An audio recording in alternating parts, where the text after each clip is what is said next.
আর্যিকর? হ্যাঁ, আর্যিকর থেকে ও বেরোবো। হ্যাঁ। তো আর বলো এবার। বলছি ওটা হয়েছে কি বলতো, ও 2টো অব্দি পেশেন্ট দেখেছে, ঠিক আছে। রাত্রি পেশেন্ট 2টো? রাত্রি 2টো, ঠিক আছে। আচ্ছা।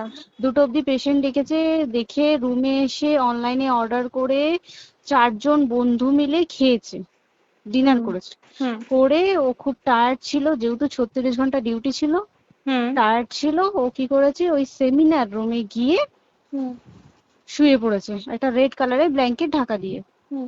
কিন্তু তারপরে মানে সেমিনার রুমে এমনি কি তোমাদের ওরকম সেমিনার রুমে টুমে ঘুমানো হয়? মানে আমি যদিও কোনো আইডিয়া নেই, ওই জন্য জিজ্ঞেস করছি। না, এবার একটা রেসিডেন্টাল ডক্টর রুমস থাকেই, আচ্ছা। বুঝতে পেরেছিস, তারপরেও সেমিনার থাকে।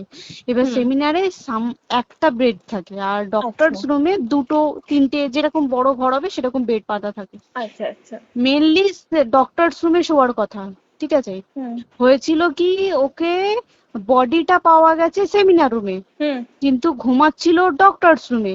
যে হুম রুমটা তোর এখন ভাঙা হয়েছে, দেখেছিস রুমটা ভেঙেছে, হুম হুম হুম হুম, একটা ভিডিও ঠিক দেখছিলাম। বাথরুমের পাশেই, হুম ঠিক আছে, মানে বাথরুমটাকে অজুহাত দিয়ে হুম ওই রুমের দেয়ালটা ভেঙে দিয়েছে। অ্যাকচুয়াল কাণ্ডটা ঘটেছে তোর ইয়েতে, ওই রুমটার ভেতরে, ডক্টর রুমে? ডক্টরস রুমে। ডক্টরস রুমেটা ঘটনাটা ঘটেছে, ওই বডিটাকে তো ডক্টর ধস্তাধস্তি। রুমে ওই দিন আর কেউ ছিল না, খালি মানে অনলি ওই দিদিটাই ঘুমাচ্ছিল? হ্যাঁ, এবার তোকে আমি বলি, অন কলে নিশ্চয়ই একজন থাকবে না, ওরা হুম জুনিয়র সিনিয়র মিলিয়ে থাকে, এমনকি থার্ড ইয়ার একজন থাকবে, সেকেন্ড ইয়ার একজন থাকবে, হুম প্লাস ফার্স্ট ইয়ারের ইন্টার্নশিপরা যারা থাকে তারা ইন্টার্নরা থাকে। হুম আর চেস্ট এমন একটা ওয়ার্ড হচ্ছে, কোভিড এর পর থেকে প্রায় হামেশাই সবার শ্বাসকষ্ট হচ্ছে, মানে আসছে মানেই শ্বাসকষ্ট হচ্ছে। হুম আর চেস্ট ওয়ার্ড আর চেস্ট মেডিসিন দুটোই হুম পাশাপাশি ওয়ার্ড, হুম ঠিক আছে। হুম। তো কেউ কি শুনতে পায়নি? কেউ শুনতে পায়নি। হ্যাঁ, ওটাই তো আমি ওই দিনকে ওটাই ভাবছিলাম এবার যে। দেখ, ধস্তাধস্তি করাতে একটা নিশ্চয়ই চিৎকার হয়, একটা ভাইলেন্ট হয়, হুম হুম বুঝতে পেরেছিস। হুম তারপরে আবার কি, যে 4জন ওর সাথে খেয়েছে তারা কোথায়, তারা কেন মিডিয়ার সামনে আসছে না? হুম। তাই ঠিকই তো, তো। তারা কেন আসছে না? তোমার ওই এক- দিন ডিউটি ছিল না রাতে? ওই দিনকে আমি নাইটে ডিউটি করছিলাম। আচ্ছা। আমি নাইটে ডিউটি করে এসেছি, আমার লাস্ট নাইট ছিল। তো হুম আমার তো 3 দিন নাইট থাকে, তিন হুম দিন নাইট থাকার পর লাস্ট নাইট ছিল, লাস্ট নাইটের পর বুধবার আমার লাস্ট নাইট, বুধবার রাতে ঘটনাটা ঘটেছে। হুম আমি বাড়িতে এসেছি, রীতিমতো বাড়িতে এসে শুয়ে পড়েছি। 3টের সময় আমার কাছে ফোন এসছে যে সবাইকে ডেকে পাঠিয়েছে, ইমিডিয়েট আয়। হুম। তখন গিয়ে দেখি আরজিকরে এই অবস্থা, পুরো গোটা হাসপাতালকে ডেকে পাঠিয়েছিল। গিয়ে দেখি পুলিশ ছয়লা, মানে, আর ওকে যেভাবে, আমি তো বডিটা দেখেছি রে, মানে আমাদের হুম এখনো পর্যন্ত চোখ থেকে নামছে না। রীতিমতো মনে হচ্ছে মেয়েটা যেন আমাদের পাশে পাশে ঘুরছে, হুম একদম হুম হুম এরকম, মানে মানে অদৃশ্যমান, মানে আমরা এরকম ভাবতে পারছি না যে এরকম ভূত হুম থাকে বা একটা স্পিরিট থাকে বা কিছু।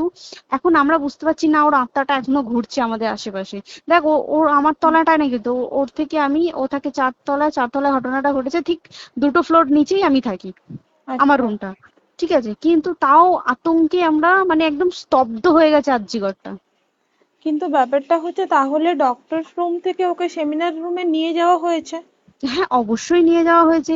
এবার দেখ, নিয়ে যাওয়া হয়েছে, ওকে যেভাবে মারা হয়েছে, এটা একার পক্ষে সম্ভব অসম্ভব, না দিস একদম। Is a impossible. পুরোপুরি গ্যাং রেপ ছাড়া কোনো কিছু নয়। আর শুধুমাত্র রেপ নয়, রেপ হলো, করলো, ছেড়ে দিল, ঠিক আছে, ওকে রীতিমতো মার্ডার করেছে। মানে মানে হিসেব মতো যা বুঝছি মানে তোমার কথাতে, হ্যাঁ, ওটা হচ্ছে ওর ওই বন্ধু বান্ধব মেবি ইয়েস, জড়িত। এক্স্যাক্টলি। হয় ওর বন্ধু বান্ধব কেউ, ঠিক আছে, মানে 4জনের মধ্যে কেউ, আইদার ওকে এমন কিছু করতে বলতে, দেখ বড় বড় কোম্পানিতেও তো এরকম হয়, মানে হুম হয় তুমি আমার সাথে কম্প্রোমাইজ হুম করো, নয় হুম তুমি হুম চাকরি হুম ছেড়ে চলে হুম যাও, হুম হুম হয় হুম তো। হুম হুম। এ- এখানেও সেরকম কিছু একটা হয়েছে, যাকে যে ক্রাইম করেছে, সেও কিন্তু নর্মাল ডক্টর নয়, কিন্তু সেও একটা ভালো পোস্টে র্যাঙ্ক করছে, বুঝতে পেরেছিস, তবেই কিন্তু পুরো ব্যাপারটাকে হসপিটাল চেপে যেতে চাইছে, পুরো ব্যাপারটাকে। তাহলে এই সিভিক যে, ও কোথা থেকে আসছে? এবার তোকে আমি বলি ওটা কোথা থেকে আসছে। আমাদের প্রিন্সিপাল চেঞ্জ হয়ে গেছে, ডেপুটি সুপার চেঞ্জ হুম হয়ে গেছে, তারপরে আমাদের ওই অ্যাসিস্ট্যান্ট সুপার চেঞ্জ, সব চেঞ্জ হয়ে গেছে। হুম তারপরে যে ওয়ার্ডের ডাক্তাররা ছিল, সিস্টাররা ছিল, ওয়ার্ড বয়রা ছিল, মাসিরা ছিল, সবাইকে ডেকে এখন হুম সাসপেন্ড করা হয়েছে। হুম তারা কোথাও যেতে পারবে না, রোজ গিয়ে কোর্টে গিয়ে দেখা করছে, আজকেও কোর্টে গেছিল সবাই। হুম তারপরে উম, তারপরে তোমার তোর এগুলো হলো, তারপরে তোর কি বলে, আরে বল না, ওই সিবিআই এটা হয়েছে কি, মানে ও সেই সঞ্জয় রায় যে ধরা পড়েছে, হুম অ্যাকচুয়াল কিন্তু ও নেই, হুম ঠিক আছে, ওর এতটা ক্ষমতাই হয় না। ও অত রাত্রে কি করতে যাবে, হুম ও অত রাত্রে ওখানে কি করতে যাবে? ও না পেশেন্ট, ও নাকি বলছে দালাল পেশেন্ট নিয়ে গেছে, তো পেশেন্ট নিয়ে যখন গেছে দিদিটার রুমে যখন যাবে, নিশ্চয়ই দিদিটার রুমে কোনো কাগজপত্র দেখাতে যাবে, সেই অবস্থায় গিয়ে দেখে যে এরকম এরকম ঘটনা, তা ঝাঁপিয়ে পড়েছে ওর উপরে। হুম এরকম কিছু কি, তাও কিছু নয়, শুধু গেছে দেখছে ড্রিঙ্ক অবস্থায়, ওকে ক্যামেরায় দেখা গেছে ড্রিঙ্ক অবস্থায় গেছে আর এসছে, এইটুকুই দেখা গেছে। তারপরে হচ্ছে কি, তোর অনেক রকম এখানে অনেক রকম ব্যাপার আছে। যে দিনকে ঘটনাটা ঘটে তার ঠিক দুদিন পরে ওই সেমিনার বাথরুমের অজুহাত দিয়ে সেম ডক্টর যে রুমের হুম দেওয়ালটা আছে ওই হুম দেওয়ালটা ভেঙে দিয়েছে। কেন? প্রথমে ওকে বললো সুসাইড করেছে, আমাদের যখন ফার্স্ট খবর আছে তখন সুসাইড করেছে। হুম তারপরে যখন হসপিটালে যাই তখন গিয়ে শুনছি নাকি না সুসাইড করেনি, এটা রেপ করেছে, রেপ করে মার্ডার করা হয়েছে। হুম বুঝতে পারলি, এখানে বিশাল বড় একটা গেম চলছে। এবার আর যে ওর উপর কি রাগ ছিল মানে? হ্যাঁ হ্যাঁ হ্যাঁ হ্যাঁ হ্যাঁ হ্যাঁ, একদম আমি তো কি বললাম, শোন তুই যদি কারোর সাথে কম্প্রোমাইজ করি তাহলে তোর পোস্ট হুম বাড়বে, হুম হুম তুই হুম কারোর সাথে কম্প্রোমাইজ করবি না তোকে মার্ডার করে দেবে। মানে মানে ওরকম টাইপের কিছু বলছো তো? এরকমই টাইপের কিছু একটা ছিল। আইদার খুব রাফ, মানে খুব রাগ, খুব মানে খুব ওর উপরে খুব ফ্রাস্ট্রেশন ছিল, যারই ছিল খুব ফ্রাস্ট্রেশন ছিল। শুধু ওকে মারিনি রে, রীতিমতো মার্ডার করেছে। ওর যে ক্ল্যাচারটা ছিল, হুম ওর আমি ইউরিন, শুনেছি এটা। ওর ইউরিনের রাস্তায় ক্ল্যাচারটা ঢুকিয়ে দিয়েছে, তুই ইস, জানিস? মানে কি বলবো, মানে ওকে দেখা যাচ্ছে না, আমরা তো দেখেছি নিজের চোখে, ওকে দেখা যাচ্ছে না, মানে একটা ব্লিড। মৃত্যু কতটা, মানে এইটা মানে প্রচন্ড কষ্ট পেয়ে একটা মেয়ে মারা গেল না? আর ওর যে গলাটা চেপে ধরেছে, আহ ওর ওই চেপে ধরাতে মানে এতটাই জোরে চেপে ধরেছে যে ওর চোখ ফেটে রক্ত বেরিয়েছে। আহ, ছি, ছি, ছি। বুঝতে পেরেছিস মানে মানে। কি বলতো, যদি ধরা পড়ে না উচিত, মানে যারা এটার সঙ্গে দায়ী না আর এই ওদের। যে সিবিআইটা হয়েছে, সিবিআইটা একমাত্র আমাদের জোরেতেই সিবিআইটা এসছে, মানে হুম হুম আমরা ওই সঞ্জয় রায় একার পক্ষে সম্ভব না এইসব। তারপরে পোস্টমর্টম রিপোর্টে তুই জানিস ওই আমাদের ভাজাইনা থেকে 150 গ্রাম স্পাম বেরিয়েছে। ইস, পোস্টমর্টম রিপোর্ট 150 গ্রাম স্পাম, মানে বুঝতে পারছিস, হুম not a calculated, minimum minimum কম করে 6 থেকে 7 জন করেছে ওকে rape। ছি ছি ছি। ওই জন্যই তো আমরা এতটা বেশি ভাইলেন্ট হয়ে গেছি, বুঝতে পেরেছিস আর তারপরে আমাদের। দেখো, একটা মেয়ে তার কাজের জায়গাতেই ছিল, এমনটা নয় যে রাস্তাঘাটে কোনো বিপদ, ও তার কাজের আরে জায়গাতেই সেফ নয়। শোন দেখ, বড় বড় কোম্পানিতে কি হয়, রুমের ভেতরে এগুলো হয়, মানে ধর রুমের ভেতরে হলো, যেমন কল সেন্টারে হয়, নাইট হুম শিফটে হুম হয়, হুম হুম। এইগুলো একসেপ্টেবল। বাট হসপিটাল হচ্ছে কিন্তু এমন একটা আরজি এরিয়া, করের মতো একটা, হ্যাঁ। আরজি কর বলে না, যে কোনো হাসপাতালে কেউ যদি স্ব ইচ্ছায় কারোর সাথে রিলেশনশিপে গিয়ে করতে চায় সেটা আলাদা জিনিস কিন্তু, হুম ঠিক আছে, হুম কিন্তু কেউ কারো বিরুদ্ধে এইভাবে করতে পারে না রে, তুই জানিস না, মানে ওয়ার্ডে দেখ কম বেশি আমরা সবাই ঘুমাই, কম বেশি আমরা হুম সবাই জেগে হুম। থাকি, জেগে তো থাকি, তাতে কি কেউ শুনতে পায়নি? তার কি একদম সেটাই। ভাইলেন্স ছিল না?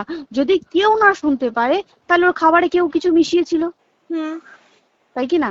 হুম হুম সেটাও পোস্টমর্টম রিপোর্টে মানে লিক করছে না, যে কেন খাবার খাবার ও তো খাবারটা খেয়েছিল, সেটা তো নিশ্চয়ই পেটেই ছিল, পেট থেকে তো হুম বমি করে বের করে দেন, সেটা হুম তো ফরেনসিক রিপোর্টে কিছু বলবে। হুম আর তুই জানিস না, দেনার দেন মানে ধর পোস্টমর্টম রিপোর্ট আসতে 3 দিন সময় লাগে, হুম ও যেদিনকে মরেছে ঠিক তার পরের দিনকে বিকালবেলা পোস্টমর্টম রিপোর্ট বার করে দিয়েছে, মানে বডি বার করো আর পোড়াও, হুম।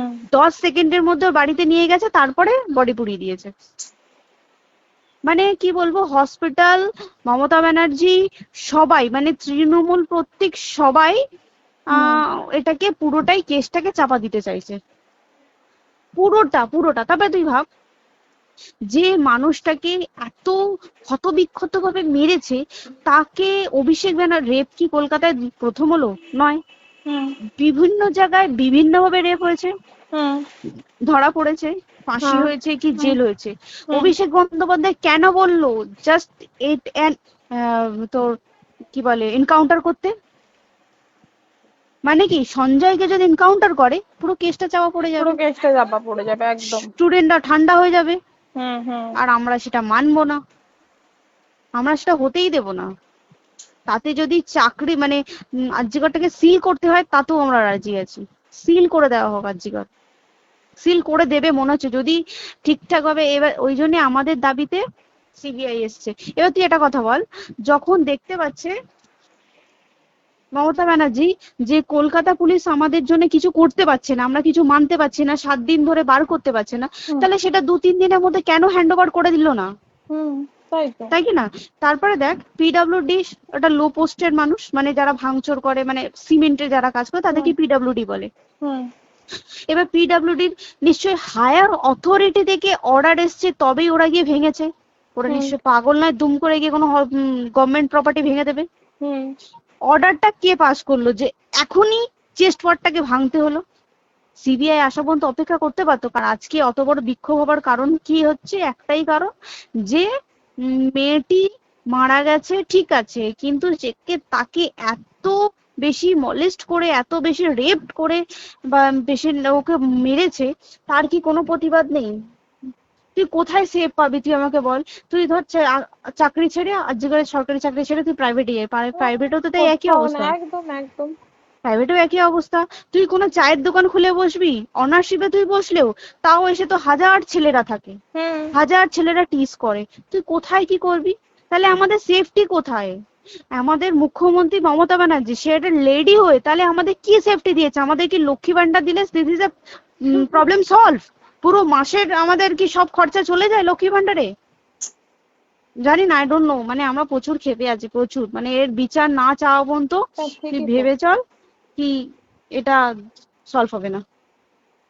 আমরা মানে বিচার আমি নিয়ে আমি কথা বলবো। 2 দিন ধরেই ভাবছিলাম তোমাকে ফোন করবো, কিন্তু মানে এটা ওটাতে হয়ে উঠছে না।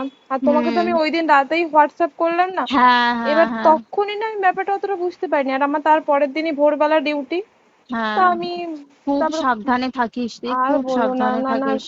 হ্যাঁ তাই তো, এখন মানে আর তোমরাও সাবধানে থাকো সবাই। কি বলবো বল, কিছু বলার নেই। দেখ আমাদের মধ্যবিত্ত মানুষরা আমাদের চাকরি করে খেতেই হবে, সোজা কথা। একদম একদম। তাই কিনা বল? বাবার এত হুম পুঁজি নেই যে বসে অত, বসে খাবো, ঠিক আর আছে? সেই মেন্টালিটিও নেই। পুঁজি হ্যাঁ যদিও থাকে, মেন্টালিটিও নেই হ্যাঁ যে এবার বাবার তুই, পুঁজিতে খাবে। এবার একটা কথা তুই বল, চাকরিটা কোথায় গিয়ে করবো তুই একটা বল? কোন সেটাই। স্টেটে গিয়ে চাকরি করবো তুই আমাকে বল? ওই যেমন, মানে এটা হয়তো আমার মা যেমন বাড়িতে থেকে 7টার মধ্যে ঢুকে যাও, দিদিকে তো ধরো অনেক রাত অব্দি 9টা 9:30 10টা অব্দি ল্যাবে থাকতেই হয় না। এবার তুই কি করবি কি বল, কি করবে করবি? বলো তো, এখন কিছু নেই। করার আছে? দেখ ল্যাবেও তো সব ছেলেরা আছে, ছেলে হ্যাঁ আছে মেয়ে আছে, তুই একদম। কাকে বারণ করবি, তুই কাকে বিশ্বাস করবি তুই বল? তুই ধর কলিগদের সাথে খেতে বসেছিস, ঠিক আছে, তোর টিফিনটা যদি কেউ চাইলো তুই তাকে না দিয়ে পারবি? না একদমই, আর কার মনে যে কি আছে সেটাই তো কি খুব বলবি সমস্যা। বল? এবার তুই বল খাবারটা যে খাবি, তোর টিফিন কেউ চাইলো বা তোকে যদি কেউ বললো কে একটু একটু খা, যেমন আমরা শেয়ারে হয় স্কুলে হ্যাঁ যেটা আমাদের আমাদেরও শিখে হয়, এসেছি, যেটা হ্যাঁ স্বাভাবিক, এটা সবারই এটা তো হয়। স্বাভাবিক। তুই বল তাতে যদি এরকম অবস্থা হয় তাহলে কি করবে মানুষ, তুই আমাকে বল? আজকেও তো তাই আমাদের দেখ না, 11টা থেকে আমাদের তোর ক্যান্ডেল দিয়ে হোয়াইট ড্রেস হুম। পরে সব শ্যামবাজারে একতা হবে। এখন আবার বৃষ্টি শুরু হয়েছে, কে জানে বৃষ্টি, কি প্রচুর বৃষ্টি শুরু হলো। কি হুম, হবে জানি না আমি। ঠিক আছে গো, টাটা। হ্যাঁ হুম চল টাটা। হুম হুম হুম। হুম হুম।